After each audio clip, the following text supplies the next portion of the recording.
আলহীৰ ঘৰত আহাৰ গ্ৰহণ কৰোঁতে ডিঙিত লাগি ধৰিছিল খাদ্যবস্তু। বিপদ এনেকৈ আহেনে বাৰু? যুৱনেতা ৰসৰাজ মৰাণৰ সৈতে ঘটিল কৰুণ ঘটনা। আজি শোকস্তব্ধ কাকপথাৰ। শুনিলে আচৰিত হ'ব আপুনিও ৰসৰাজ মৰাণৰ মৃত্যুৰ কাৰণ। কাকপথাৰৰ ডিৰাক কপাহতলী গাঁৱৰ এইগৰাকী যুৱনেতা ৰসৰাজ মৰাণ, বয়স 40। আকস্মিকভাৱে বিয়োগ ঘটিল যুৱনেতাজনৰ। জানিব পৰা মতে কালি সন্ধিয়া বন্ধুবৰ্গৰ সৈতে আলহীৰ ঘৰত আহাৰ গ্ৰহণ কৰি থকা সময়তে তেওঁৰ ডিঙিত লাগি ধৰিছিল খাদ্যবস্তু।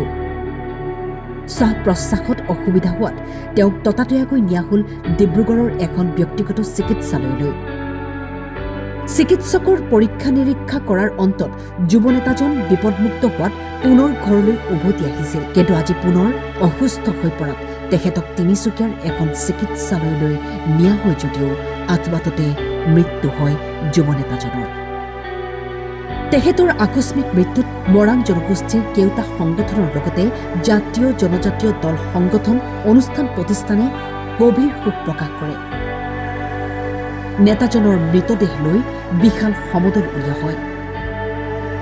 তিনিচুকীয়া জিলা পৰিষদৰ প্ৰাক্তন সভাপতি, মৰাণ জনগোষ্ঠীৰ এক বলিষ্ঠ কণ্ঠ যুৱনেতা আছিল ৰসৰাজ মৰাণ।